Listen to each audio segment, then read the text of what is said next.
Hicimos un cambio, bien, muy bien. Hicimos un cambio de día. Mañana viene seguridad y hoy vamos a presentar un tema muy interesante, muy importante de Comisión Federal de Electricidad y de la Secretaría de Energía. Está con nosotros Luz Helena González, secretaria de Energía, Emilia Calleja, directora general de Comisión Federal de Electricidad, y Jorge Islas, el doctor Jorge Islas, que es subsecretario de Planeación y Transición Energética. Nos van a presentar una decisión que se tomó hace poco realmente, en la idea que tenemos de ir impulsando cada vez más las energías renovables en nuestro país. Se tomó la decisión de que en Baja California Sur haya una planta termosolar, que son plantas de generación eléctrica que ya tienen algún tiempo, pero son pocas en el mundo, y nos van a platicar por qué fue la decisión, y es algo pues muy importante para el país porque nos ponemos a la vanguardia también de las energías renovables. Entonces le voy a dar la palabra a Luz Helena, luego a Jorge y luego a Emilia. Adelante, Luz. Con su permiso, Presidenta. Muy buenos días a todas y todos. El día de hoy, como lo señala la Presidenta, nos acompaña el subsecretario de Planeación y de Transición Energética, el doctor Jorge Islas Sampeiro, la maestra Emilia Calleja Alor, que es la directora de la Comisión Federal de Electricidad. Con ambos hemos trabajado este proyecto que es, como bien dice la Presidenta, la construcción de las primeras 2 centrales termosolares con almacenamiento térmico en el estado de Baja California Sur. Estas 2 centrales forman parte del Plan de Fortalecimiento de Expansión del Sistema Eléctrico Nacional 2025-2030, que la doctora, la presidenta Claudia Sheinbaum, nos ha pedido que impulsemos y que aceleremos el tema de la transición energética dentro del plan y el fomento a tecnologías innovadoras en el sector eléctrico. El objetivo es, pues, reforzar el abasto eléctrico en Baja California Sur con estas plantas. Estas plantas lo que buscan es generar en sitio más energía ante el crecimiento que se tiene en esta zona de la demanda.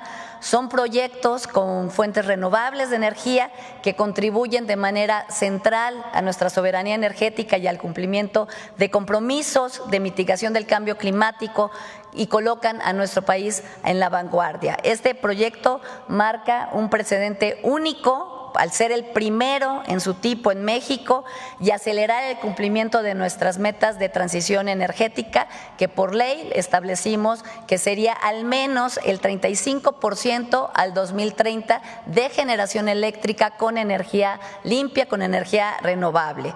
Estas 2 plantas tendrán una inversión de alrededor de $800 millones y le pediría tanto al doctor Islas como a la maestra Emilia Calleja que presenten, por un lado, la parte técnica, la parte conceptual y, por otro lado, la parte operativa, ya que orgullosamente estas 2 primeras plantas van a ser hechas por la Comisión Federal de Electricidad. Muchísimas gracias y con su permiso.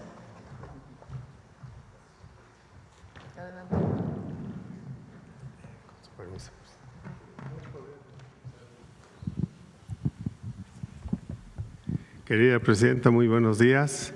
Voy a dar inicio a esta presentación sobre proyectos termosolares en Baja California Sur. La que sigue, por favor. Esta es una central muy interesante porque nos va a permitir incorporar en México una tecnología solar que va a producir electricidad con capacidad firme, es decir, sin intermitencias. Nosotros sabemos que hay otro tipo de plantas solares que se usan ya mucho en México, como son las centrales fotovoltaicas, que también producen electricidad a partir del sol. Sin embargo, estas plantas no tienen algo que esta tecnología sí tiene, que es la capacidad de almacenar energía térmica para seguir produciendo electricidad, por ejemplo, durante la noche.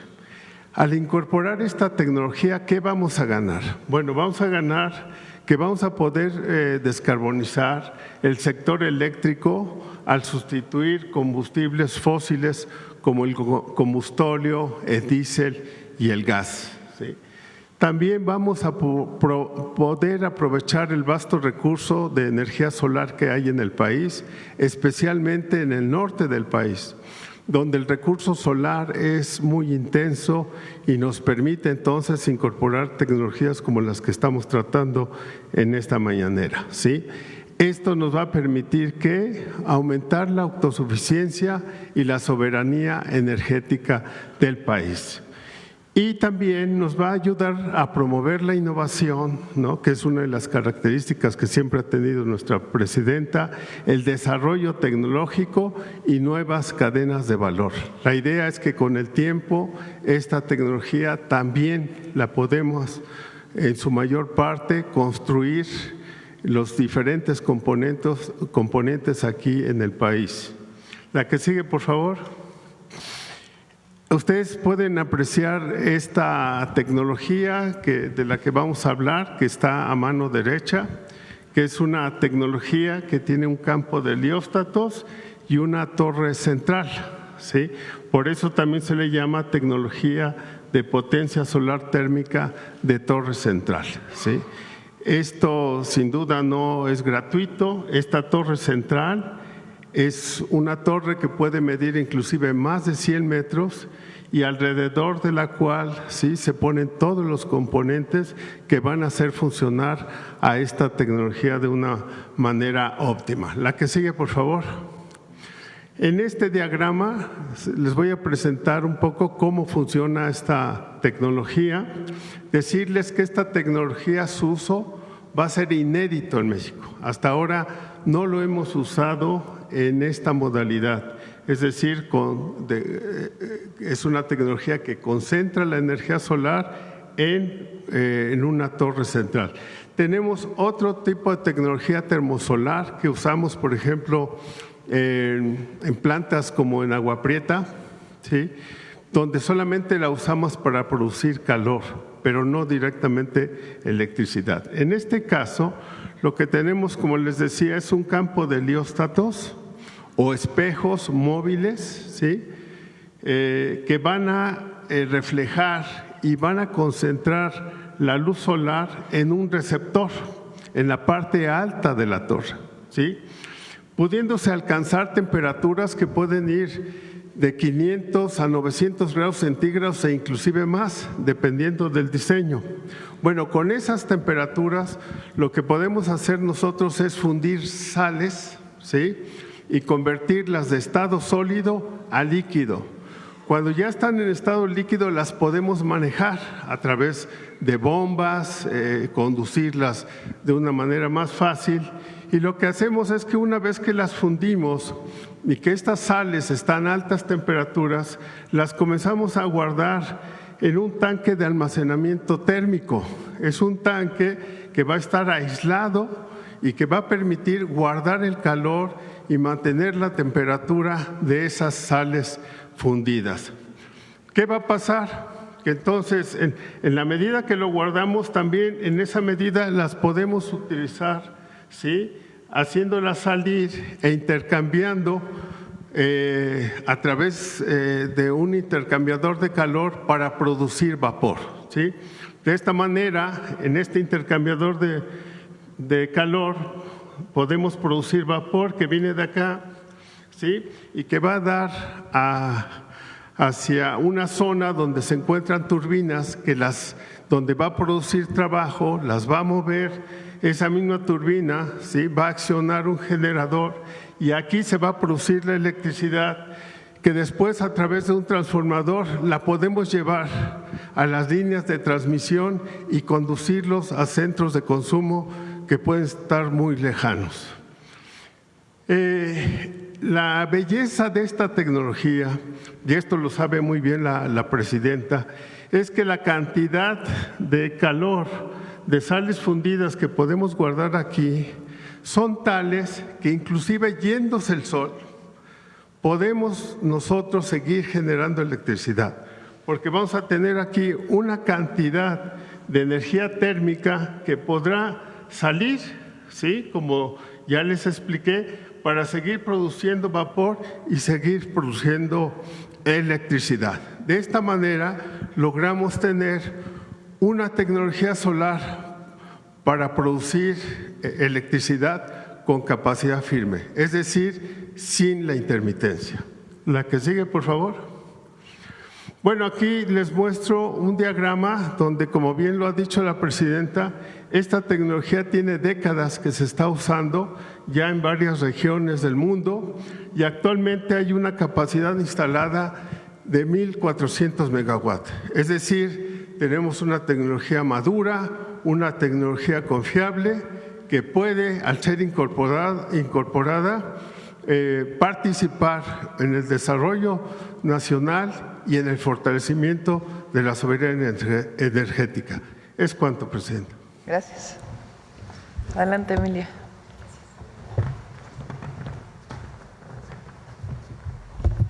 Buenos días a todos y a todas. Con su permiso, Presidenta. La siguiente, por favor. Como parte de los compromisos que tenemos en CFE para la transición energética y apoyar el Plan México 2530 de esta administración encabezado por nuestra presidenta, en la CFE estamos impulsando precisamente este proyecto de instalación de una planta termosolar. En este caso serían 2 centrales para poder atender el requerimiento y así diversificar la matriz energética de generación limpia. ¿Qué ventaja tenemos aquí? Esta tecnología es la mejor tecnología que existe actualmente para el aprovechamiento de la energía solar para la producción de energía eléctrica. Otra cuestión es que con esto vamos a atender, como CFE también, la demanda que está requiriendo Baja California Sur para los sectores turísticos y el crecimiento urbano, así como industrial, y vamos a dar una mayor confiabilidad a todo el sistema de Baja California Sur, atendiendo también el requerimiento de generación en sitio. Baja California Sur es una zona que cuenta con una alta radiación solar, por lo que esto también nos va a permitir aprovechar las características naturales del lugar y sacarle el mejor provecho. Adelante, por favor.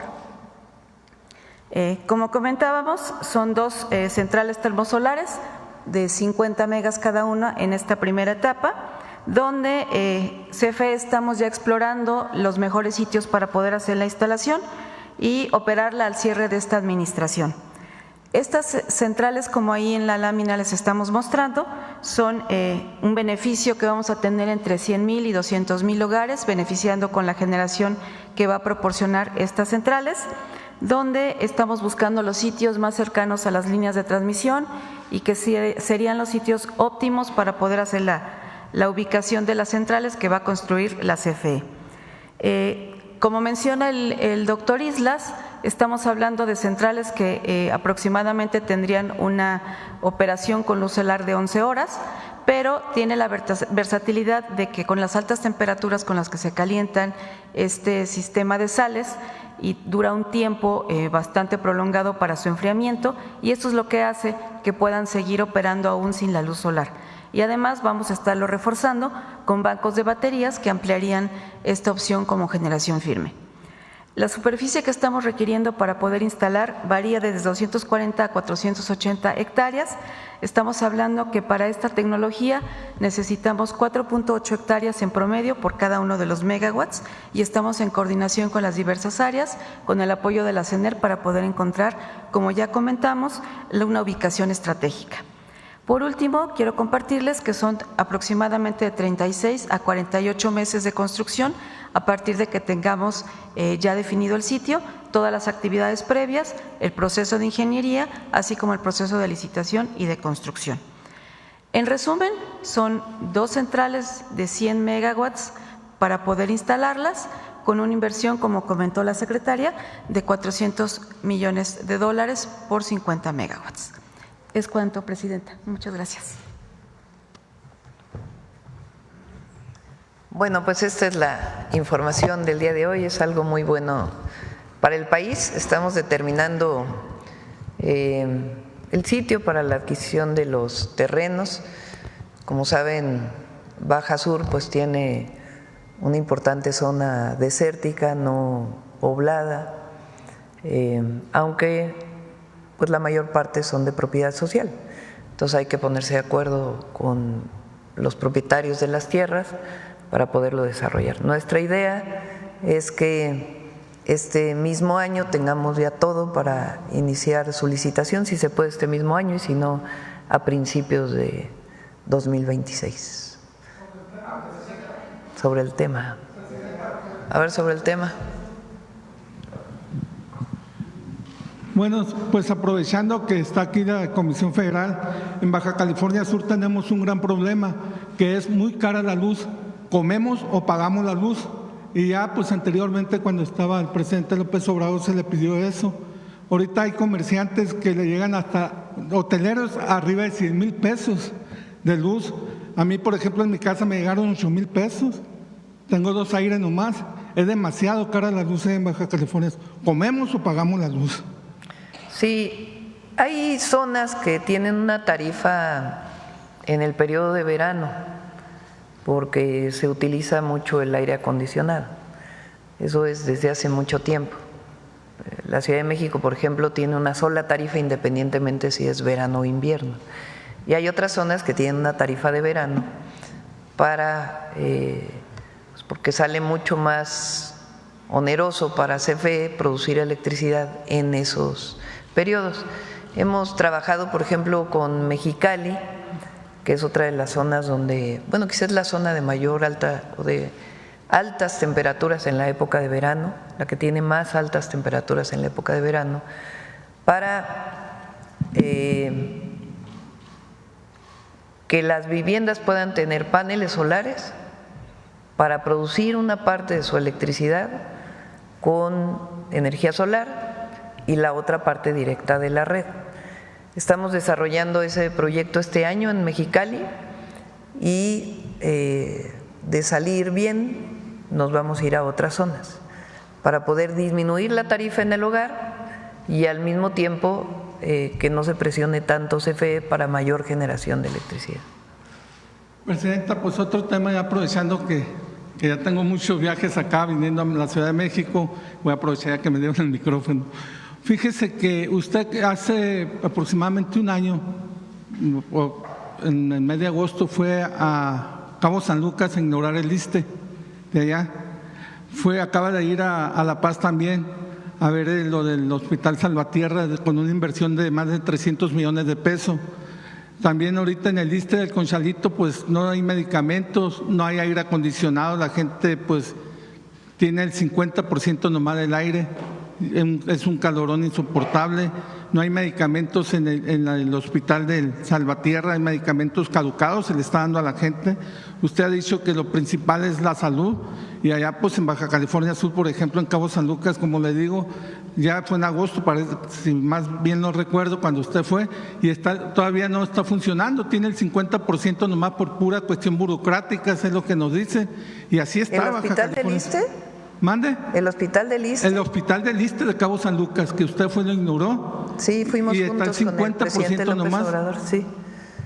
Vamos a revisar exactamente qué está pasando. Por ejemplo, en el de Tlapa, que estuve ahora en la montaña de Guerrero el fin de semana, fíjese, el problema que tiene es que requiere médicos especialistas que aún no se han podido contratar para irse a esa zona. Vamos a revisar exactamente qué está pasando en el ISSSTE. Dicen que por la COEPRIS que no le ha permitido y que tienen problemas los mismos gente de ahí que están trabajadores. Por eso no creo que sea COFEPRIS, pero vamos a preguntarle a Martí para que nos dé una explicación hoy mismo del tema del ISSSTE ahí en Cabo San Lucas.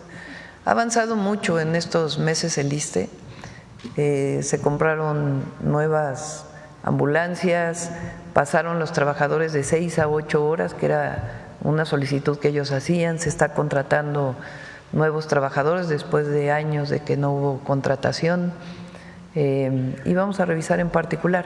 Ahora, en el tema de los medicamentos, recuerden que esta semana que pasó hubo una distribución masiva para los centros de salud, en el caso del IMSS Bienestar, y ahora, a partir del día de hoy, inicia el mismo proceso en los hospitales. Los hospitales tienen su complejidad porque cada hospital es distinto, porque tiene distintas especialidades. a diferencia de los centros de salud. Pero el día de hoy inicia la repartición con las rutas de la salud en los hospitales del IMSS Bienestar. Otra cuestión, fíjese que en Baja California Sur hay un ejido, está muy grande, pues voy a leer nomás así poquito para que más o menos usted nos apoye a esta gente. Le mandan, dice, presidenta de la comisaría ejidal de San Vicente de los Planes solicita de su ayuda ante una gran injusticia que amenaza a nuestro ejido. Este grito de auxilio es por un juicio agrario que lleva más de 22 años de duración entre nuestro ejido y una empresa extranjera denominada Boca de la Salina y Punta Arena. Como último recurso solo nos queda un amparo que se presentó ante la sentencia por el Tribunal Superior Agrario. Este aún no se resuelve. Afortunadamente estamos seguros, debido a la reforma judicial, actúen conforme al derecho, sin vicios en el proceso de criterios motivados por intereses oscuros. ¿Tiene más? ¿En qué municipio es? ¿Mande? ¿En qué municipio es? Es en el municipio de La Paz, en Los Planes. Es un extranjero que pues despojó a más de 500 ejidatarios. Además, no puede usted ni pasar a la playa donde tienen ahí tapados ellos, ni los mismos ejidatarios. Y esto Lo revisamos, por supuesto. Le pido a la Procuraduría Agraria en particular y les damos la información. Para cerrar, otro tema, fíjese que hace, no sé si 10 o 12 días aquí en la mañanera se tocó un tema sobre los de las gasolineras, lo que estaba pasando. En Baja California Sur hay un empresario también que ya se ha publicado varias veces, donde tienen más de 5 años y una gran inversión. Han llegado otros inversionistas ahí a poner su gasolinera, más de 10 gasolineras, y él tiene más de 5 años que no le han podido, por una firma, no le han podido abrir la gasolinera. Pues vamos a ver qué está pasando. Si nos das el dato también. Okay. Gracias, presidenta. Gracias. Bueno, a ver, energía. ¿Qué tal? Gracias, muy buenos días. Juan Hernández de Diario Basta, Tabasco Hoy, Campeche Hoy y Quintana Roo de Grupo Cantón. Sobre el tema energético, preguntarle, con todos estos proyectos que se están impulsando en su gobierno, en un porcentaje del 1 al 100, ¿en qué porcentaje estamos de alcanzar esta autosuficiencia energética? Bueno, tomando en cuenta que va a ser todo el sexenio, pero sí ir viendo, estamos hablando de plantas termoeléctricas, estamos hablando del rescate de otras plantas que dejó el expresidente Andrés Manuel López Obrador. Estamos hablando de todo un trabajo y que incluso él lo había dicho, va a llevar tiempo, se sentaron las bases y a usted le está tocando, aparte de cerrar estas bases, le está tocando de alguna manera impulsar pues todo este legado que le dejó energético el expresidente López Obrador. Eso por ese lado, y por el otro, ¿en cuánto ustedes estiman que se va a reducir la tarifa en estas zonas? Como hablábamos, por ejemplo, hablábamos del caso de Campeche en el sureste o en el caso del norte, ¿no? Donde ahí se hablaba que se disparaban las cifras y precisamente la necesidad de toda esta transformación energética en el país. Bueno, en la primera pregunta, la electricidad tiene que generarse con una fuente primaria. La electricidad es una energía secundaria, se llama, porque requerimos o algún derivado del petróleo, como diésel o como gasolina, para producir electricidad a través de un motor o de una turbina, o requerimos gas natural, que son los combustibles que están disponibles, se producen, y para producir la electricidad pues requieres esas fuentes. Otras fuentes es la energía solar, que está disponible para todos, pero requieres tecnología para aprovecharla. En donde más dependientes somos en este momento en nuestro país es en el gas natural. Gasolinas y diésel, hay una reducción muy grande de la dependencia. En 2018 la dependencia en la importación de gasolinas y diésel era enorme, que es lo que hemos estado platicando. Se privatizó el sector de hidrocarburos, o sea, de petróleo, la electricidad, y sin embargo se importaban gasolinas. Entonces, ¿para qué tanta reforma energética? En el 2013 se acabaron importando más si supuestamente era para producir en México. Hasta que llega el presidente López Obrador y le da un nuevo impulso a las refinerías. Se compra Deer Park, se hace la refinería Olmeca, se mejoran las refinerías y ahora estamos todavía mejorando las refinerías y acabando 2 coquizadoras que todavía quedaron pendientes del periodo del presidente López Obrador. Eso nos ha permitido producir muchos más gasolinas, diésel, turbocina, que es para los aviones.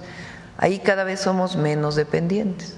En el caso del gas natural sí importamos mucho gas natural, que es lo que hemos estado platicando y necesitamos fortalecer la soberanía.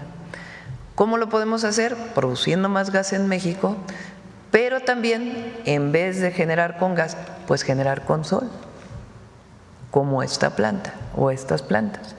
De tal manera que no tengamos que depender de mayor importación de gas y con el sol podemos generar la electricidad en estas tecnologías que son mejores que las de los paneles fotovoltaicos, porque aquí se puede almacenar más tiempo la energía con las sales.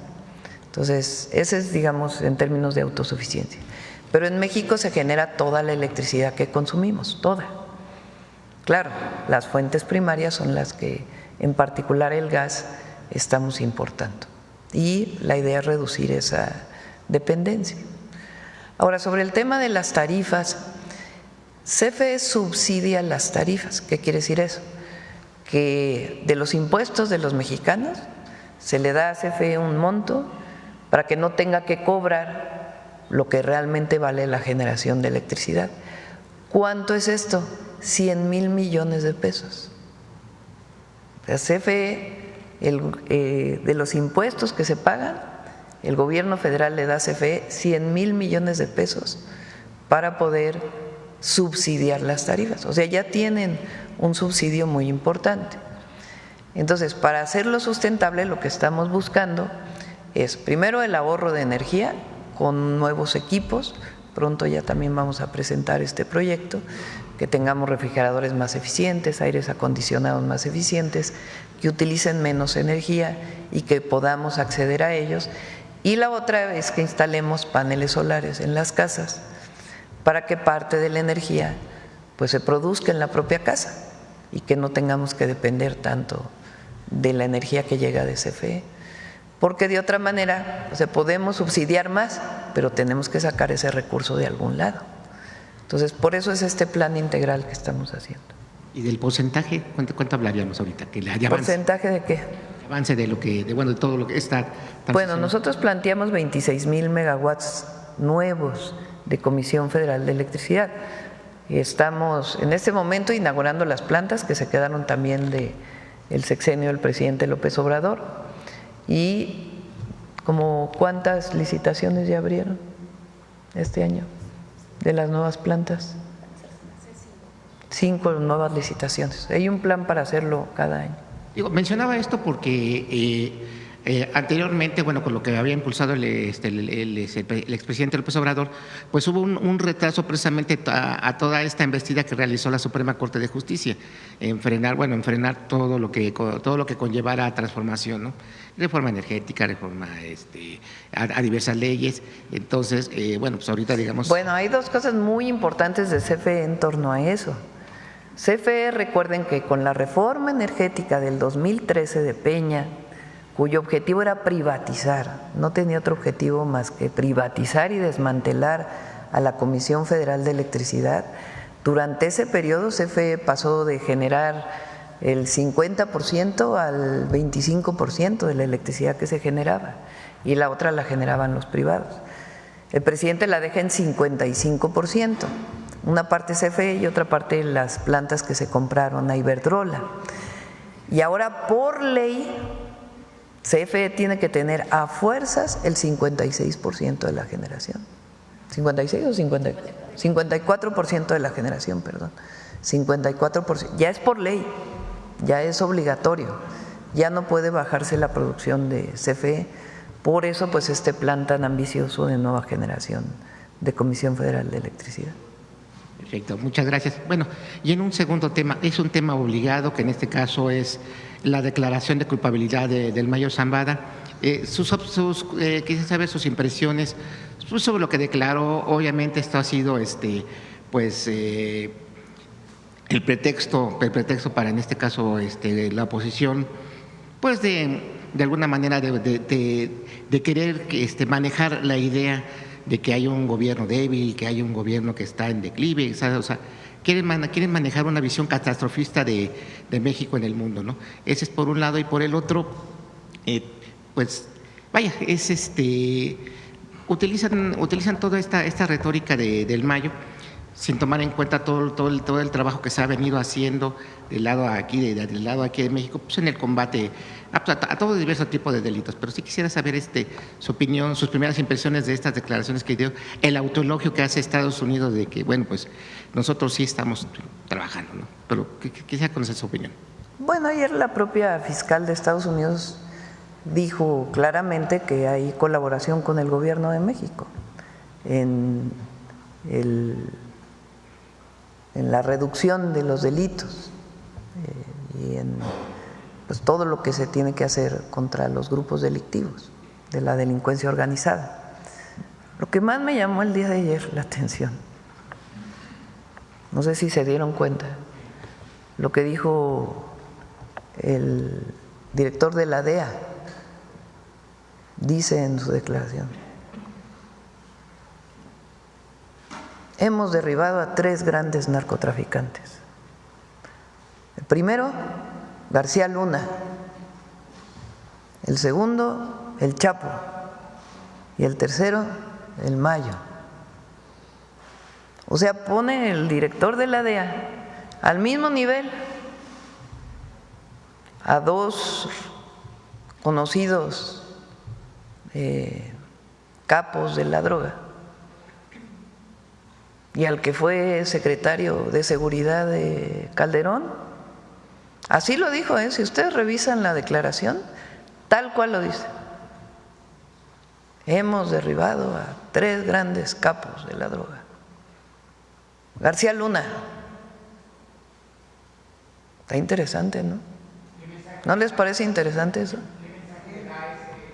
No, es para que lo analicen todos ustedes. ¿Pero no les parece interesante? Así es, sobre todo con lo que está utilizando la oposición en estar denostando al gobierno, los esfuerzos del gobierno, y que… No, pero pone al mismo nivel. Ajá. O sea, imagínense cómo lo ve una agencia de Estados Unidos al que fue secretario de Seguridad de Calderón. A mí me llamó mucho la atención cuando lo nombró.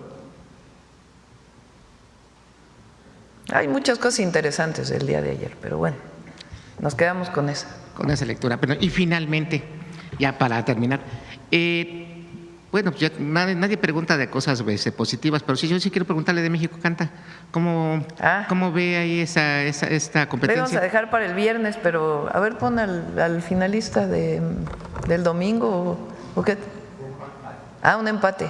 Perdón. Adelante. México Canta. Mi nombre es Carolina Imperial, tengo 34 años de edad y soy originaria de Monterrey, Nuevo León. No hay palabras para describir cómo me siento y lo más importante es ser vista, porque yo vengo a representar no solamente a mí misma, a las mujeres, a todos los millones de indocumentados en los Estados Unidos. Escuchar Viva México, señores, para mí es algo sin igual. Festejar nuestra independencia y entonar nuestro himno nacional. Mexicanos, gritemos con orgullo. Siempre me encantaba tocar el piano y siempre fue mi pasión. Con esta canción me identifico mucho porque se trata pues de un migrante que llega a los Estados Unidos y se da cuenta que no todo es como lo percibía. Sueño no es sueño, es más lo que duele, las noches no duermo, pero hay que aguantar que el dinero no cae de los cielos. Mentira, mentira, lo pintan perfecto. Surgió un empate, chicos.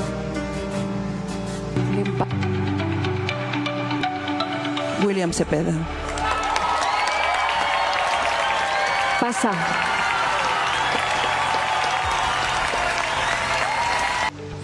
¿Ya quieren saber? Una cápsula antes, ¿no? A ver. Carolina Imperial. Ándale. Caro, pasa. Bravo. Pasa.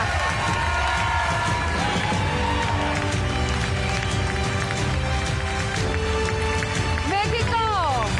Esto es lo que se vive en el escenario más importante del país. Más de casi 3 millones, ¿no? Han visto México Canta. Los invitamos a que lo vean domingo, 7 de la noche, canales públicos, y en el 11 a las 8. Adelante, vamos. A ver, aquí la compañera que nos visita hoy. Tanesi, presidenta, buenos días. Nicasia Lino de Radio Tosepan. Bueno, con respecto al tema de energía, si tienen algún planteamiento con energía y las comunidades indígenas para poder fortalecer sobre todo, pero también el tema de la autonomía y que algo muy importante es que sea como una oportunidad para que ellas y ellos puedan empoderarse y nosotras podamos justo pues administrar nuestras propias energías desde los territorios, si están planteando algo al respecto y cómo sería. Hay un plan que se llama Justicia Energética. Una parte es estufas de leña, que estamos impulsando, estufas eficientes de leña, que estamos impulsando en la región purépecha, y después podemos ampliarlo a otras zonas, a otras regiones. Y la otra es electrificación a través, ya sea directamente de la red o con paneles solares especiales para cada comunidad. Está ahora en Durango, ¿verdad? En la Sierra de Durango, ahí inició, ¿no? Estamos ahí ahora y la idea es que continúe, que ninguna comunidad se quede sin tener su acceso a la energía eléctrica. Sí, que eso ayudaría mucho. Y en los 16 planes de justicia, tiene razón Luz, o sea, todos los planes de justicia tienen una parte de justicia energética. Gracias. Eso pues sí ayudaría mucho, sobre todo porque en las comunidades aún estamos sin luz, ¿no? Y bueno, algo otro con respecto a otro tema, justo que tiene que ver también con energía, allá en Cuetzalan, en el Hospital General, en la sierra pues sabemos que tenemos un clima bastante dinámico, hay mucha lluvia, también truenos y todo eso. Entonces, estos días justo hubo un caso donde el Hospital General, donde también ya es nombrado como Hospital de IMSS del Bienestar, pues se quedó sin luz, ¿no? Se quedó sin luz y pues hubo una necesidad muy fuerte porque sabemos que con respecto a temas de salud siempre es importante la gente que está adentro. Entonces también pues hay necesidades específicas como temas de materiales médicos, medicamentos y pues personal especialistas. Entonces no sé ahí, por ejemplo, cuáles son como las acciones para también fortalecer el tema energético dentro de estos hospitales, pero cómo se le está dando seguimiento en la Sierra Norte, en zonas de Veracruz, con los hospitales generales, hospitales del bienestar hoy en día también ya. Bueno, CFE tiene un sistema muy eficiente para de inmediato, dependiendo obviamente del daño, de inmediato poder resolver cualquier situación de falta de luz, y en particular en los hospitales. Vamos a ver ahí en particular en la Sierra de Puebla en Cuetzalan exactamente qué pasó. ¿Todavía sigue sin luz? Sí, no, ya hay luz, está. Sí, ya, pero sí, el hospital está en muy malas condiciones en realidad. Es parte del… En el IMSS Bienestar hice un recorrido con todo el equipo del IMSS Bienestar y el secretario de Salud a todas las entidades del país. Ahí se hizo un diagnóstico muy detallado de qué requiere cada hospital para que tenga sus quirófanos funcionando, para que tenga todos los equipos y todos los médicos especialistas o enfermeras especialistas, enfermeros especialistas que se requieran. El plan emergente para el IMSS Bienestar tiene alrededor de 6 meses. Ya se están inclusive licitando los equipos que faltan. para que 258 quirófanos que tenían problemas puedan estar funcionando al 100%. Aires acondicionados, como decía el compañero, y otros temas que faltaban en los hospitales. Entonces estamos en este proceso y en la contratación de médicos especialistas. En algunos casos, cuando los médicos especialistas por alguna razón no se quieren ir a vivir a Cuetzalan y no hay médicos en la zona, por ejemplo, que quieran trabajar ahí, se hace un esquema donde los médicos puedan ir de otro lugar 2 días, 3 días a la semana para atender las cirugías programadas. Entonces está en estos 6 meses y en particular en el caso de Puebla, el de Cuetzalan está incluido en este, digamos, plan emergente para los próximos 6 meses y después ya viene pues todo un proceso también para seguir atendiendo. Y los medicamentos, esta semana inicia la distribución de medicamentos. Muchas gracias. Ya para terminar, decirle que pues también allá hay una universidad que es la Universidad para el Bienestar Benito Juárez García, con clave DGP CEP 130-306, donde nos comentan estudiantes que hay 4 generaciones en las que hasta la fecha no se les han entregado los títulos. Entonces, ellos están preocupados justo porque pues no han podido ejercer la carrera porque no les han dado los títulos, solamente les dicen que todavía no alcanzan el número para poder entregar estos títulos, pero muchas y muchos de ellos pues son mamás, padres de familia, son justo jóvenes de las comunidades y pues no han podido ejercer como tal la carrera que es la carrera de ingeniería, porque no, ingeniería en desarrollo regional sustentable, porque no tienen este título, les dieron cédula, pero no les han entregado sus títulos hasta la fecha, son 50 Bueno, alumnos. formalmente con la cédula no habría problema para el empleo.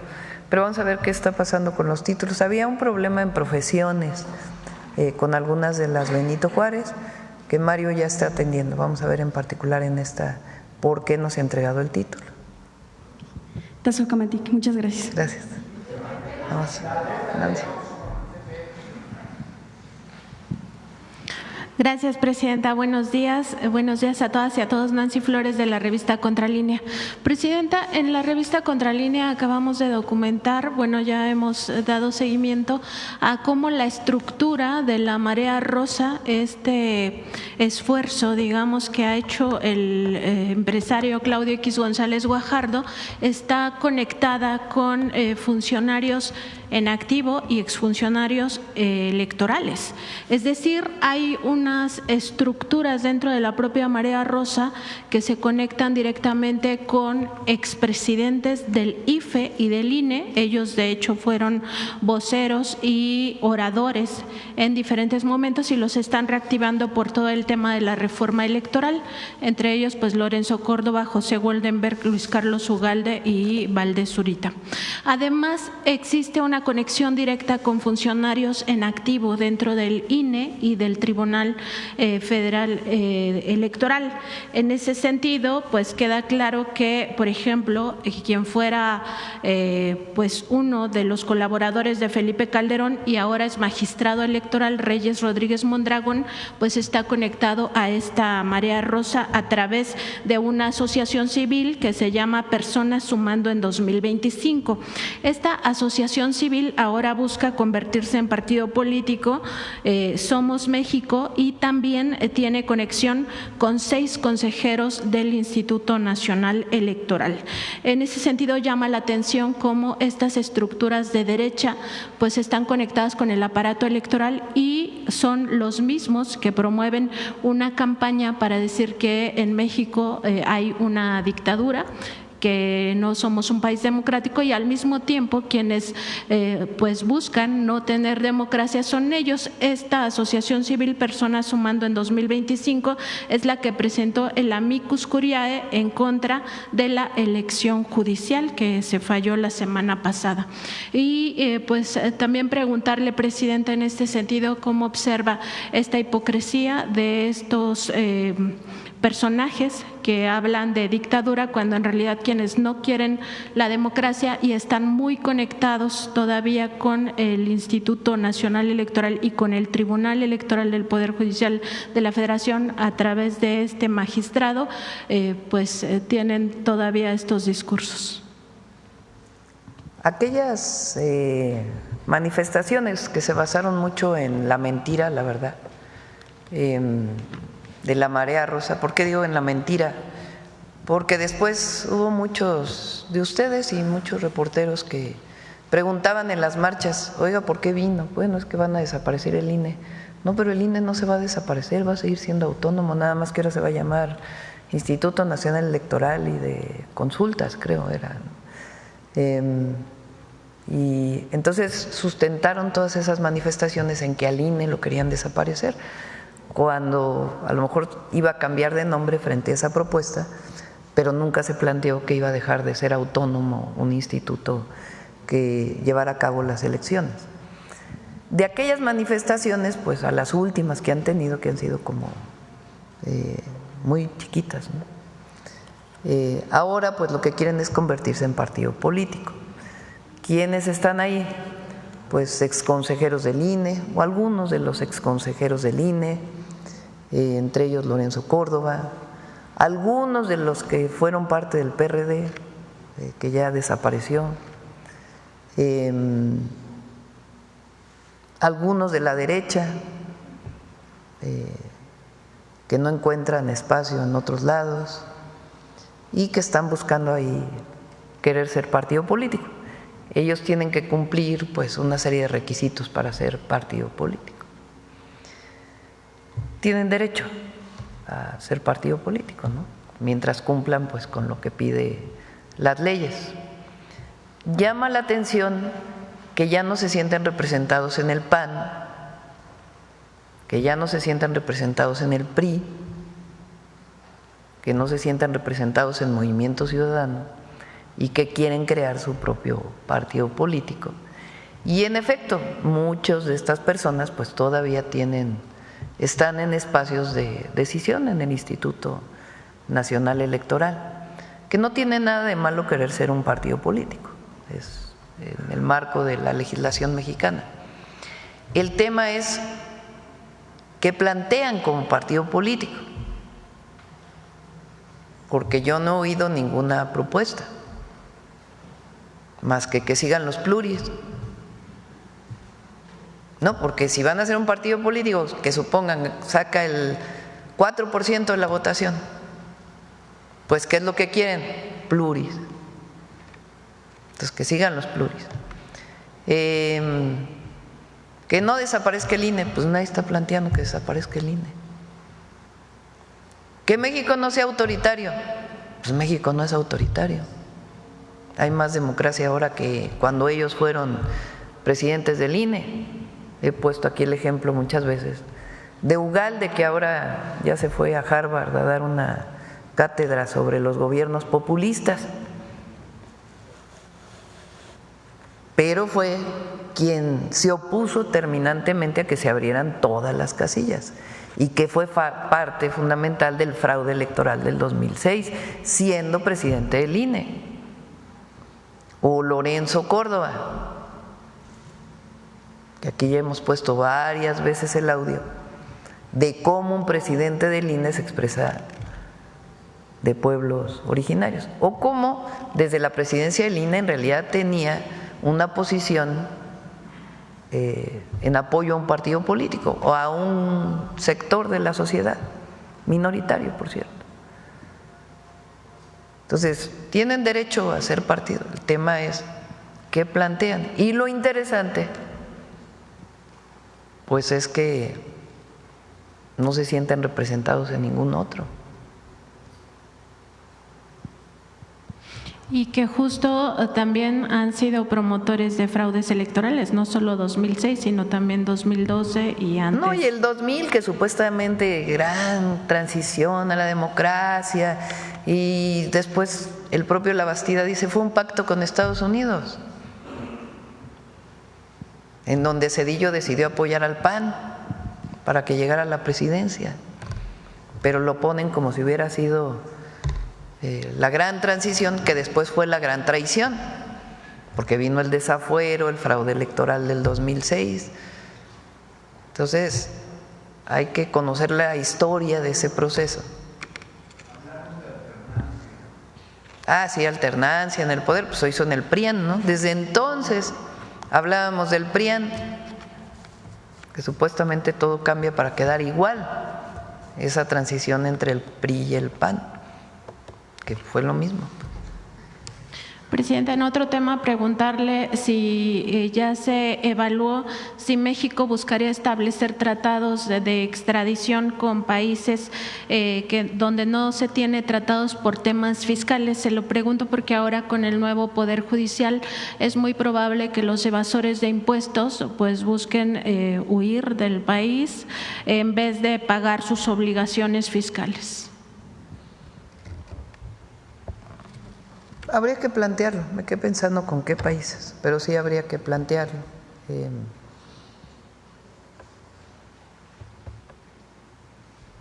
No creo que se vayan a paraísos, vamos a ver, pero no creo, la verdad. Están pagando la mayoría de los empresarios, la gran mayoría de los empresarios están pagando sus impuestos. Todavía, como dije el otro día, hay factureros que va a pagar impuestos y para eso vamos a hacer una serie de reformas para evitar que ocurra esto. Por ejemplo, hay veces que crean una empresa y la desaparecen unas horas después. Pues esto ya no se puede permitir, ¿no? Cuestiones de este tipo que ponen trabas a este proceso de facturación falsa para no pagar impuestos. Pero la verdad la mayoría está pagando sus impuestos, pues por eso hay la recaudación que hay. Hay algunos que todavía se niegan, ¿no? Vamos a ver. Presidenta, en otro tema también, la semana pasada se refirió al caso del Grupo México y la contaminación del río Sonora y al tema de Calica. A mí me gustaría preguntarle cómo va específicamente la denuncia penal por el tema de la contaminación del río Sonora. Sabemos que ya algunas personas pues presentan enfermedades terminales por esta contaminación y también saber si se estaría previendo que sea el nuevo Poder Judicial el que pues le toque juzgar este asunto y si pudiera venir la secretaria Alicia Bárcena pues para explicarnos. Sí, cómo no, le decimos a Alicia que venga. ¿Qué estamos planteando? Trabajando con las comunidades, porque es cuando ocurrió el incidente de la contaminación del río por parte de Grupo México, en la época de Peña, se hizo un fideicomiso en donde se depositaron recursos para la remediación de suelos, de agua y para construir hospitales y incluso un laboratorio y varios temas. Antes de irse Peña, cierran ese fideicomiso y quedan muchas obras inconclusas que la comunidad quiere que se terminen. Entonces hay un grupo de trabajo que está hablando con Grupo México de manera muy transparente a partir de las peticiones que hacen las comunidades para que se terminen los hospitales, haya el seguimiento epidemiológico de toda la población, se remedien los suelos, haya un sistema de medición de calidad del agua de manera permanente, haya un laboratorio que se pedía desde hace mucho tiempo para poder darle seguimiento a la población que pudo haber recibido contaminación de este episodio o que puede seguir contaminándose porque hay suelo contaminado, y todas las remediaciones que tienen que hacerse asociadas con esto. Entonces se está trabajando en ello, en la búsqueda de que Grupo México pues acabe de pagar todo lo que tiene que pagar por este accidente o incidente que hubo. Entonces está trabajando en ello, esperemos que pues se llegue a un acuerdo, porque más allá de la denuncia penal y que pueda terminar alguien en prisión, pues lo importante es que haya la remediación y el seguimiento epidemiológico y que la población de esa zona que vive cerca de la mina pueda vivir sanamente, ¿no? Ese es el objetivo. Entonces en eso estamos trabajando con Grupo México y no vamos a hacer nada que no quiera la población. Y en el caso de Calica, mencionaba la semana pasada, Presidenta, que está en un panel internacional este asunto. Preguntar también cómo va la defensa. Ahí sabemos que no es propiamente la Secretaría de Medio Ambiente, sino más bien la Secretaría de Economía. Preguntar si también se pudiera dar alguna información por parte del secretario Marcelo Ebrard. Por supuesto, le pedimos que informe y también lo dije muy claramente que nos buscó la empresa al gobierno de México para ver si podía haber algún acuerdo. Entonces les planteamos muy claramente que no podían seguir explotando la mina, que los impactos ambientales de eso pues era muy graves y además habían no habían cumplido con el impacto ambiental. Entonces plantearon la posibilidad de que hubiera otra cosa en ese terreno que pudiera ser parte del plan de manejo. Entonces está evaluando la posibilidad de un desarrollo turístico de bajo impacto en la zona que pudieran desarrollar ellos, pero ya no la mina, sino otro esquema que tendría que tener también su propio impacto ambiental y el funcionamiento del puerto, que ellos tienen la concesión que se les dio hace mucho tiempo. Entonces está trabajando en ello para ver si se puede llegar a un acuerdo. Si se llega a un acuerdo, también de manera transparente y que no tenga los impactos ambientales que tenía la mina, pues entonces ellos se desistirían del panel internacional. Entonces está en ese proceso. Gracias, Presidenta. Gracias. Gracias, Presidenta. Arturo Páramo, Grupo Imagen. Quiero regresar al tema de la declaración de culpabilidad de ayer que hizo Ismael Zambada. En una de las partes que se hicieron públicas, él estableció que al menos durante 50 años él había sido parte de la cabeza, de la dirigencia del cártel de Sinaloa. Durante ese periodo, 50 años al menos, este cártel ha estado pagando a policías, a militares y a políticos para poder actuar de manera libre. El Mayo fue detenido, fue trasladado a Estados Unidos el año pasado. Es decir, 50 años atrás ha estado delinquiendo con este esquema que él mismo dio a conocer. ¿Algún comentario acerca de cómo, al menos en declaración, en esta inicial declaración, pues sí se pone ya en una declaración ante una corte que sí ha habido corrupción por parte de autoridades? Él habla de todos los niveles, desde al menos el año pasado hacia atrás, Presidenta. ¿Algún comentario acerca de esto? Pues tendría que haber una denuncia, ¿no? O sea, porque puede decir este tema, pero ¿a quién le daba dinero? De acuerdo con lo que planteó, pues tendría que haber una denuncia, ¿no? En particular. Sería parte de la investigación seguramente. Ahora, una de las declaraciones también que hizo ayer el abogado del Mayo es que lo que sabe el Mayo se lo va a llevar el Mayo. Esto suma también a la falta de cooperación del gobierno de Estados Unidos, es decir, estamos ante la posibilidad de que no se conozca en realidad qué alcances tenía esta colusión de autoridades, de militares, de policías, con el crimen organizado, Presidenta. Lo que sabemos es lo que ustedes saben el día de ayer. Lo que menciona el abogado en su entrevista cuando sale del juicio y después lo que declaran las autoridades de Estados Unidos. Entonces, eso es lo que sabemos, igual que ustedes. La decisión que toma este personaje, el Mayo, con sus abogados y que comunica el abogado, y después las declaraciones de las autoridades de Estados Unidos. Eso es lo que nosotros tenemos conocimiento. En la conferencia de prensa posterior que dieron autoridades de Estados Unidos también se hace hincapié en que el Mayo morirá en la cárcel en Estados Unidos, Presidenta. ¿Algún comentario también acerca de esa declaración? Digo, parece muy a la ligera, pero vaya, el hecho de que no haya compartido con el gobierno mexicano la situación, pues los alcances de este tema, ¿le llama usted la atención, Presidenta? ¿Por qué no? Eso yo creo que les toca a ustedes, más que a nosotros. Nosotros obviamente hacemos ¿a qué me refiero hoy? Lo que sigue. todavía no digo. ¿Cómo fue que el Mayo llega a Estados Unidos? La detención del Mayo. Sí, porque hay que analizarlo todo. ¿Cómo es que llega a Estados Unidos? ¿Cuál es la declaración formal del entonces gobierno del presidente Biden frente a esa detención de cuando llega él a Estados Unidos? Su declaración de culpabilidad, las declaraciones de su abogado y las declaraciones de las autoridades. Yo creo que vale la pena analizarlo. Nosotros, nuestro gobierno,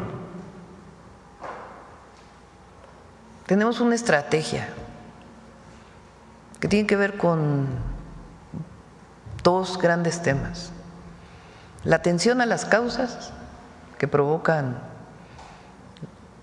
la delincuencia y particularmente la delincuencia organizada, atender a los jóvenes, y la otra, cero impunidad. Cero impunidad. Y en ese trabajo estamos todos los días. Pero lo que ocurrió ayer, desde la detención de esta cabeza de un grupo delictivo hasta su detención, hasta lo que ocurrió ayer, es algo que vale la pena analizar. Gracias. Hay otro tema también que tiene que ver con seguridad que surgió ayer en Estados Unidos. Stephen Miller, asesor de seguridad del presidente Donald Trump, hizo una disertación acerca de la inseguridad que se vive en algunas ciudades de los Estados Unidos que están siendo víctimas de la delincuencia organizada. E hizo el símil de que son como la Ciudad de México, que está gobernada por el crimen organizado. Me imagino que merece una respuesta de parte de ustedes si es que la Ciudad de México o alguna otra ciudad en México está gobernada por el crimen organizado, presidente. Hoy mismo en la reunión del Gabinete de Seguridad le pedí a la Secretaría de Relaciones Exteriores y a la Secretaría de Seguridad que le hagan llegar a este asesor de la Casa Blanca, a Stephen Miller, las cifras de la Ciudad de México, porque a lo mejor no las conoce. La reducción de homicidios en la Ciudad de México del 2018 a la fecha es casi del 60%. La reducción de delitos de alto impacto, cada vez hay menos delitos. Sí hay temas y evidentemente hay que atenderlos, nadie dice que… pero no es lo que a lo mejor imagina esta persona. Entonces es importante que él conozca lo que se ha hecho en la Ciudad de México desde que estuvimos nosotros y ahora el trabajo que está haciendo Clara Brugada, que es muy bueno. Ella, además de las tareas de inteligencia, investigación y de colaboración que tiene con el Gobierno de México en todo este proceso, pues ella está reforzando los cuadrantes de seguridad. Puso 2 patrullas por cuadrante, está haciendo un trabajo de seguimiento, de supervisión permanente de la policía y el trabajo de territorios de paz e igualdad que le llama a ella. Entonces, hay un trabajo muy importante para atender la seguridad en la ciudad. La percepción de seguridad pues ha aumentado mucho en la ciudad o ha disminuido la percepción de inseguridad. Entonces vale la pena hacerle llegar también el número de ciudadanos estadounidenses que viven en la Ciudad de México, que son un número muy importante, que probablemente él no tenga esta información. Entonces hay que hacerle llegar la información para que sepa pues que hay un muy buen trabajo para atender la inseguridad en la Ciudad de México. ¿Este reporte se enviará personalmente o será público? A través de Relaciones Exteriores, y sí, se puede hacer público con los datos que tiene el sistema de seguridad. Gracias, presidenta. Y otro tema, ayer tuvo usted una reunión con los ministros de Medio Ambiente de América Latina y el Caribe. Se reforzó la idea de que México, bueno, el planteamiento de que México está en la ruta de reducir las emisiones de carbono hasta en 35%, si bien entendí. ¿Esto va en curso, Presidenta, con lo que se está haciendo con el gobierno o hay algo que se esté interponiendo, no sé, las licitaciones para las plantas de energía, la complejidad para construirlas, no sé, o va todo viento en popa, Presidenta? Se está actualizando el Plan Nacional de Cambio Climático. Recientemente se hizo una publicación y ahora lo estamos actualizando. La reducción de emisiones de gases de efecto invernadero tiene que ver con reducción en el transporte, reducción en la generación de electricidad, reducción en el sector agrícola, captura de carbono, es decir, mayor reforestación, el programa Sembrando Vida. Entonces se está actualizando el programa nacional o el Plan Nacional de Cambio Climático para poder pues definir ya con el análisis cuándo se va a cumplir la reducción de emisiones y qué medidas se están tomando. Gracias. Y por último, no sé si me puedan comentar la secretaria o la directora, estas dos plantas que se van a construir en Baja California, me imagino que estarán cerca de los núcleos, digo en Baja California Sur, no sé si estarán cerca de los núcleos más grandes, es decir, Los Cabos y La Paz. En La Paz hay una planta que genera bastante contaminación para la ciudad de La Paz. ¿Esta cerraría? Se van a sustituir algunas de las de combustión interna. Se iba a plantear una planta más grande de combustión interna y ahora esa va a ser más pequeña y se va a sustituir con solar. Toda esta energía que se genera va para todo Baja California Sur, que es un sistema prácticamente aislado.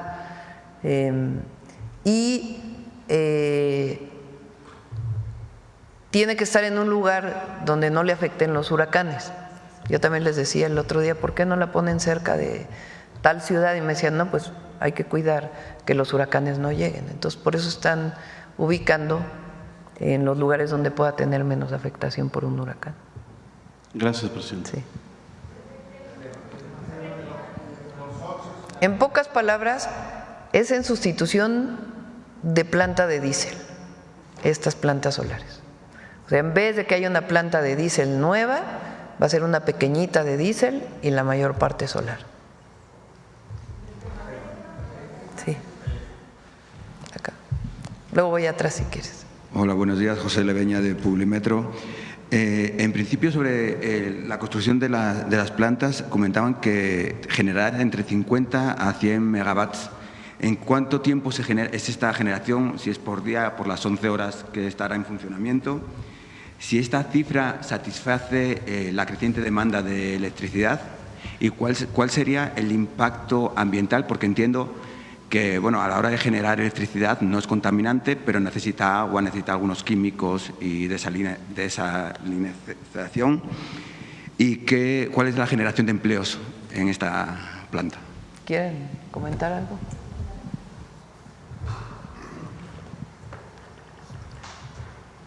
Sí, con mucho gusto. Bueno, el objetivo de estas plantas, las dos plantas de 50 megawatts termosolares que se presentaron, que es una primera etapa, porque después hay una segunda etapa donde habrá una más de 50 megawatts, va a ser descarbonizar el sistema eléctrico de Baja California Sur. ¿Qué quiere decir esto? Que con esto vamos a reducir sustantivamente el consumo de combustóleo, que por ejemplo afecta mucho la ciudad de La Paz, y también el consumo de diésel. Y también va a haber una reducción más pequeña de gas natural.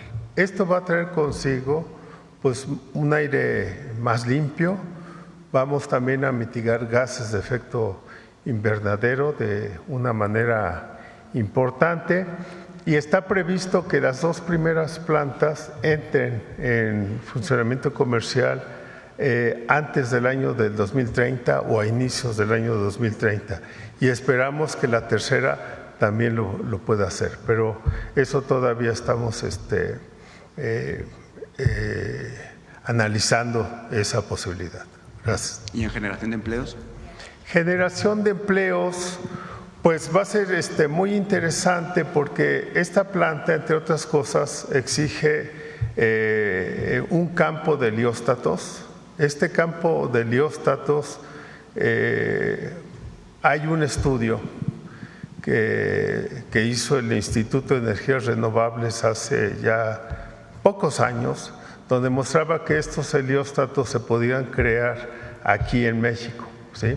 Entonces, eso podría traer aparejado un contenido nacional muy alto, que podría ser del orden del 60% inclusive, y que esos helióstatos se podrían construir también aquí en el país. Hay una componente de obra civil que por supuesto será hecha aquí en México.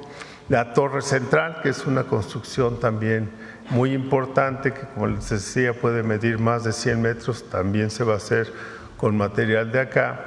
Y lo que sí tendríamos tal vez que importar pues es la turbina de vapor, ¿no? Como se hace para otras plantas termoeléctricas. Pero el contenido nacional y la creación de empleo sí sería muy alto. Gracias. Presidenta, en otro tema, teniendo en cuenta que ayer comenzaron sus spots y hablaba de justicia social y de salud para todos, internacionalmente el canciller alemán Friedrich Merz y también el primer ministro francés hablaron ayer de una crisis del estado del bienestar, que se estaba acabando el estado del bienestar. Parece que en México camina en otro rumbo, camina en la fusión del IMSS, del ISSSTE y del IMSS Bienestar, pero ¿qué tendrá que hacer el Gobierno para que no llegue al punto de países como Alemania o Francia que ya hablan de ese colapso? No sé por qué, no escuché la declaración, voy a buscarla, de Alemania y Francia. Durante todo el periodo neoliberal, una de las máximas era que lo privado era mejor que lo público, que todo debía privatizarse. El extremo pues es Argentina, ¿no? Donde es todo, absolutamente todo. Ahora es una visión de que lo que es público se corrompe, como si lo privado no se corrompiera, ¿no? Se corrompe, es ineficiente, el gobierno es incapaz de desarrollar un sistema de salud, una educación, es incapaz de producir petróleo, electricidad, todo debe ser privado. Y la manera de reducir la pobreza, la desigualdad, pues el mercado se encarga. El mercado es la mejor forma de distribuir los recursos. Esa era la visión neoliberal, sin ponerle todo lo adicional, que ocurrió en muchos países, pero en México es ejemplo de la corrupción asociada con las privatizaciones, que es una barbaridad. Ya el colmo fue el Fobaproa, ¿no? Nosotros no pensamos eso. Nosotros pensamos que el pueblo de México tiene derechos y los derechos solo pueden cumplirse, particularmente en la educación y en la salud, cuando los provee el Estado. Esa es una visión nuestra. No quiere decir que no haya salud privada o que no haya educación privada. Sí, está bien. Pero el Estado tiene la obligación de proveer la mejor educación de todas, con una visión humanista, y el mejor acceso a la salud de todos. Porque aunque hablen del seguro popular y de todo lo que hablan, lo cierto es que todo el proceso de privatización generó una enorme desigualdad y pobreza en nuestro pueblo. Entonces, nuestra visión es que el Estado debe dar educación desde la inicial hasta el posgrado, gratuita y de calidad. Y que el acceso a la salud igual debe ser gratuito y de calidad. ¿Cuáles son los sistemas de salud en México? Pública. El IMSS, el Instituto Mexicano del Seguro Social, cuyos recursos vienen de la patronal, que antes se llamaba, de los empleadores, del trabajador y del gobierno, que en realidad son recursos públicos que vienen de los impuestos de la gente. El ISSSTE, que es para los trabajadores del Estado, cuyos recursos vienen del trabajador y del Estado. Y el IMSS Bienestar, para todos aquellos que no tienen seguridad social y que tienen derecho a una salud pública de calidad gratuita. Y somos perseverantes en ese pensamiento y en esa decisión. Entonces, estamos mejorando el IMSS, el ISSSTE y el IMSS Bienestar. Y nuestra visión es que estos tres sistemas constituyan un sistema único de salud pública, en donde cada mexicano y mexicana pueda ir a cualquiera de los sistemas independientemente de su afiliación. Y hacia allá vamos. Eso constituye parte de lo que se llama el estado de bienestar. ¿Por qué nosotros le pusimos bienestar? Cuarta transformación tiene que ver con bienestar para el pueblo de México. ¿Por qué nuestros programas llevan el nombre de bienestar? Porque nuestra visión es que cualquier mexicano o mexicana debe vivir con bienestar y que el Estado debe proveer ese estado de bienestar. Además de otras acciones que tienen que ver con el bienestar de la gente, pero tienen que ver con un impulso de una política, como el salario mínimo, el aumento al salario mínimo. Entonces, México va en ese sentido y por eso hay una reducción de la pobreza y una reducción de la desigualdad. Y por eso la gente quiere a la cuarta transformación, pues porque recibe beneficios directos y otros derechos sociales que antes no había, no solo educación y salud, sino pensión universal. Si uno lo piensa, la pensión universal para el adulto mayor es un sistema de seguridad social, es un estado de bienestar, porque quiere decir que todo mexicano y mexicana tiene derecho a una pensión, por lo menos alimentaria, que le alcance para la canasta básica. A una pareja, pues el doble, 12,000 pesos se reciben bimestralmente. O las becas, que todo estudiante tenga una beca si va a educación pública. Entonces esa es nuestra visión y nuestra lucha de toda la vida. Ayer, por ejemplo, que presentamos lo del examen del Comipem, hoy vamos a presentar lo del Bachillerato Nacional con universidades públicas, instituciones de educación pública. Cuando yo tenía 15 años y entré al CCH Sur, la primera movilización en la que participé fue con el movimiento de rechazados, porque yo pude entrar al CCH, pero muchos jóvenes no pudieron entrar y siempre pensé, ¿cómo es posible que haya jóvenes que quieren estudiar la preparatoria y no tengan acceso a la preparatoria? Bueno, ahora pues nuestra visión es que no haya rechazados y que todos tengan, si así lo desean, el acceso a estudiar, y en ese camino vamos. Entonces esa es nuestra visión, esa es una de las esencias de la cuarta transformación, y lo que es increíble es que el recurso, ¿de dónde viene? La gran mayoría de ese recurso, de erradicar la corrupción. ¿Por qué antes no había programas de bienestar? ¿En qué se lo gastaban?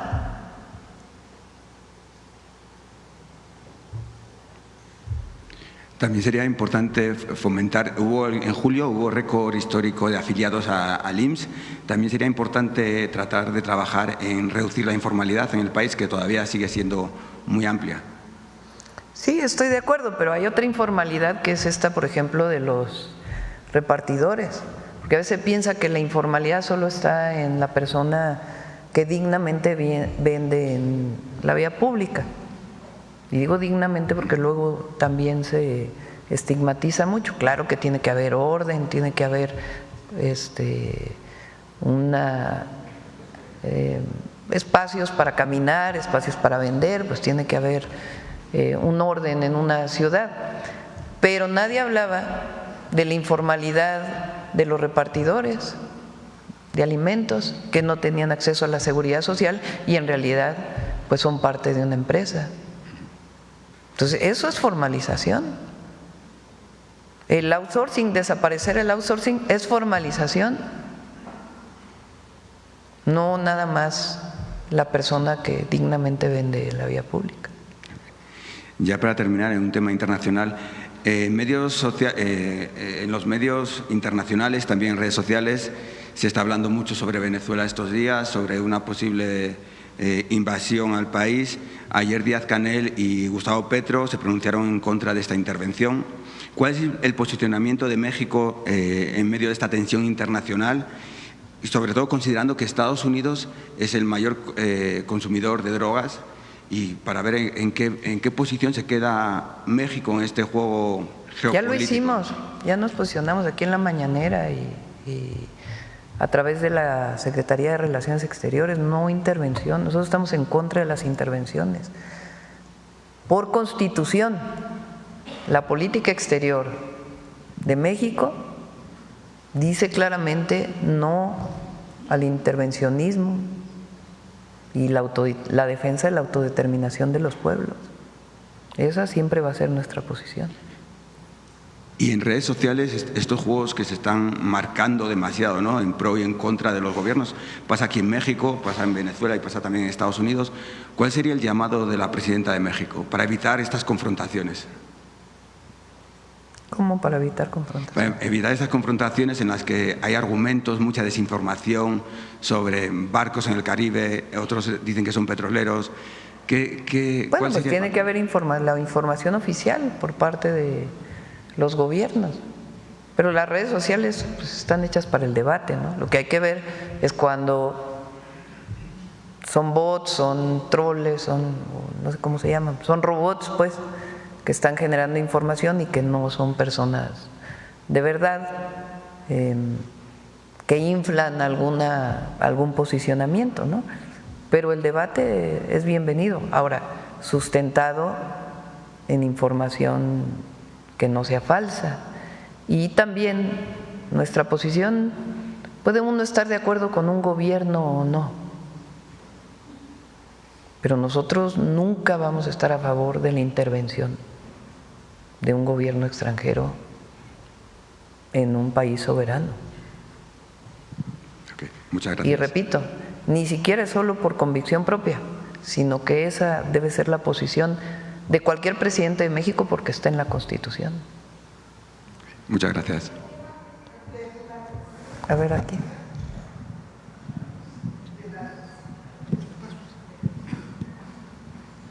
Gracias, presidenta. Olga Ojeda Lajud, corresponsal de Imagen de Veracruz y Diario del Istmo, que pertenecen al corporativo Imagen del Golfo. Presidente, en meses pasados se anunció la planta de cogeneración de electricidad que se va a construir en el complejo petroquímico La Cangrejera.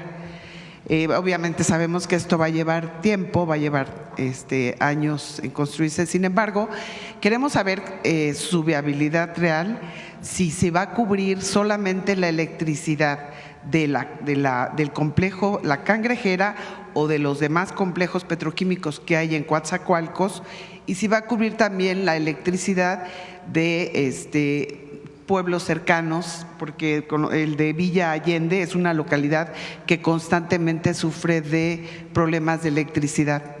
Y bueno, hace poco, la semana pasada que se habló, ya no se mencionó nada sobre La Cangrejera, aprovechando que está la secretaria y la directora general de la comisión. Está iniciando la planta de petroquímica ahí, estaba ya desde hace varios años sin operación y la está echando a andar Pemex Transformación, se llama, ¿verdad? Pemex Transformación Industrial. Que en realidad ya es parte de un solo consejo, ¿no? Por cierto, estaba hablando y no acaba de decir, CFE ya es solamente una empresa, Eso que es algo extraordinario. Perdón, CFE, sí dije CFE, ¿verdad? CFE ya es una empresa solamente con un solo consejo de administración, que la habían dividido en Pemex Básica, Pemex no sé qué, Pemex Región quién sabe cuándo. CFE, perdón, CFE Región, quién sabe qué CFE, es que a Pemex también lo hicieron. Emilia con Luz Helena han logrado algo extraordinario, que es de nuevo integrar verticalmente a Comisión Federal de Electricidad, manteniendo su transparencia en la administración. Es algo muy bueno para la empresa. Bueno, en el caso de Pemex, es lo mismo, se está integrando y se están echando a andar las petroquímicas. Tiene que haber una inversión para la petroquímica, porque pues son plantas ya muy antiguas y está contemplado en el plan de Pemex. Ahí está contemplada la cogeneración. ¿Qué quiere decir la cogeneración? Con Jorge Islas estudiamos juntos física. Después él se fue de investigador al Instituto de Energías Renovables y yo me quedé en el Instituto de Ingeniería y colaboramos muchos años juntos como investigadores. Bueno, ¿qué es la cogeneración? La cogeneración es en una planta, una fábrica, requiere electricidad y también requiere calor. Pero muchas de las plantas industriales, como una petroquímica, produce calor, también vapor, y ese vapor se puede desperdiciar o se puede aprovechar. ¿Cómo se puede aprovechar? Generando electricidad. Por eso se llama cogeneración, porque el vapor de una industria se aprovecha para generar electricidad. Y esa idea se ha tenido desde hace muchos años en Pemex. ¿Por qué no se ha hecho? Ahora sí la tiene la planta de cogeneración, la tiene la refinería Olmeca. Ahí Rociona le puso mucho énfasis para que tuviera su planta de cogeneración. En otras no se hizo, pues porque se cayeron las refinerías, las dejaron caer. Entonces, si producían poco, pues producían poco vapor y no valía la pena poner una planta de generación eléctrica. Ahora sí, nuestra idea es recuperar la petroquímica y con la recuperación de las refinerías, pues que tengan su propia planta de producción de electricidad. Pero la mayoría sería para la propia planta, para generar la propia planta. Para poder mejorar el abastecimiento de energía eléctrica en todo el país, pues es el Plan Nacional de Energía Eléctrica que tiene CFE y la Secretaría de Energía. Muy bien, muchas gracias. Por otro lado, aprovechando también que están aquí la secretaria, resulta que Pemex, según los reportes del reporte mensual operativo de Pemex, registró una producción de 1.648.000 barriles diarios de hidrocarburos. Esto representa una caída del 7% en la producción. Dicen que ya se acumularon 19 meses que no crece, que no tenemos niveles de producción que había hace 20 años. No sé, me gustaría su punto de vista, si se tiene pensado recuperar esta producción que tenía la paraestatal. Pemex llegó a tener una producción de 3.4 millones de barriles diarios en la época de Fox. Se hizo a través del peor esquema posible, que fue sobreexplotar Cantarell. Cantarell, el gran yacimiento que le dio tanto a México, en vez de explotarlo racionalmente para que Cantarell durara más, decidieron producir más. También, entre otras cosas, en su acuerdo con Estados Unidos en aquella época, para poder exportar más petróleo. Y lo peor de todo es que un yacimiento petrolero, un pozo petrolero, pues el petróleo sale por presión.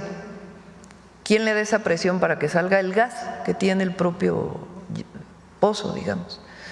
Cuando el gas se va acabando, pues va quedando el petróleo abajo y ya no puede salir. Requiere inyectarle más presión. Normalmente lo que se hace es que se inyecta gas natural, o sea, de lo mismo, pues, para que pueda tener. Bueno, se les ocurrió inyectarle nitrógeno, la peor decisión que pudieran haber tomado, porque contaminaron el gas que ya quedaba ahí con nitrógeno. Y ahora pues ha sido muy difícil poder utilizar ese gas. Nosotros no queremos llegar a 3.4 millones de barriles. Por varias razones. Una, porque queremos explotar racionalmente el recurso petrolero, y 2, por razones ambientales. Pensamos que hay que dejar esa base y que lo adicional pueda generarse también con energías renovables. Entonces, la meta es 1.8. El presidente López Obrador llegó a 1.8 millones de barriles.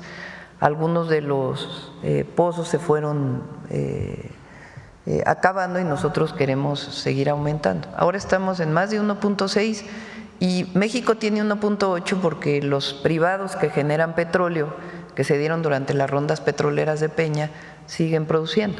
Entonces el país produce alrededor de 1.8 millones de barriles, entre lo que produce Pemex y el pedacito que producen los privados. Y la idea es que Pemex, el máximo al que llegue, sea 1.8 millones de barriles y se concentre además en la producción de petroquímicos, de los refinados, de otros como litio, por ejemplo, que queremos que también entre ahí, y que el petróleo solamente tenga eso. Lo peor del periodo de Fox y de Calderón es que el petróleo valía $100, $120 el barril. Hoy vale 60, 63. Entonces imagínense la cantidad de recursos, 3.4 millones de barriles diarios multiplicado por $120 el barril. Un recurso enorme, que uno diría, oye, pues es que en la época de Fox hizo las grandes obras de infraestructura para el futuro del país, carreteras, puentes, trenes, aeropuertos. No. A ver, díganme una obra que recuerden del periodo de Fox.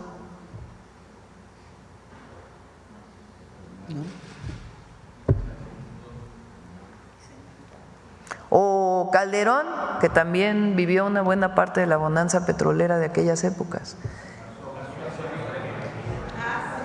La barda, la suavicrema que le dicen, el monumento a la corrupción.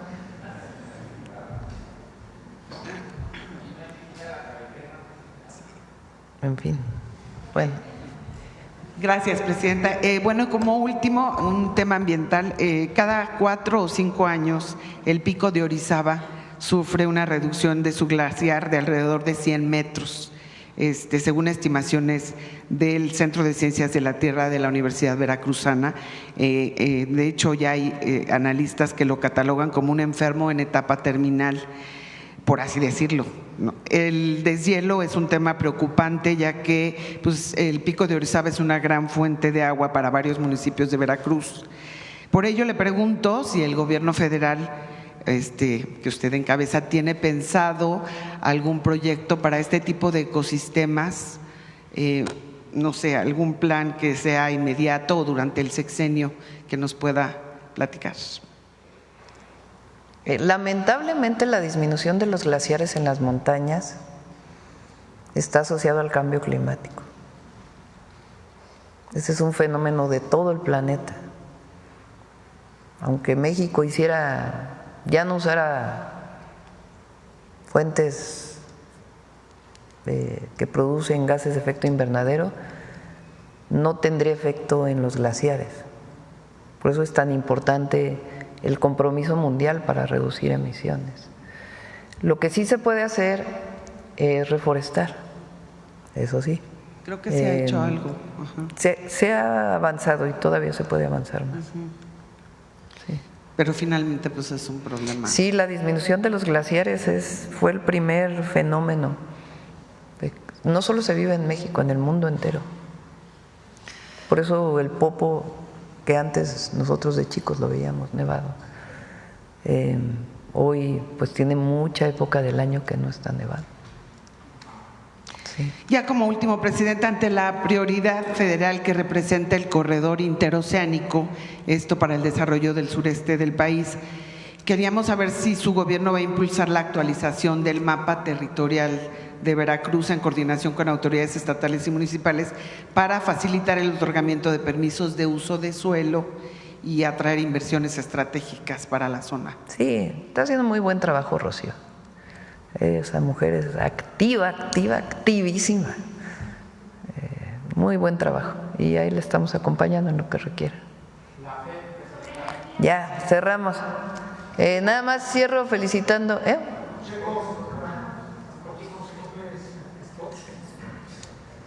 Sí, vamos a poner los spots del informe, pero nada más quiero felicitar a la tenista que ganó el US Open. ¿Cómo se llama ella? Un partido. Renata Zarazúa venció a la estadounidense Madison Keys en la primera ronda del US Open. Felicidades. ¿Sí? Siempre le deseamos suerte a todos los mexicanos que representan a México. Bueno, les voy a dejar ahí mis spots del día de ayer. Mañana presentamos los de mañana. Hoy vamos a subir otros. La salud no es un negocio, es un derecho universal de calidad y gratuito. Este año terminamos 31 hospitales, 12 centros de salud y estamos equipando 256 quirófanos.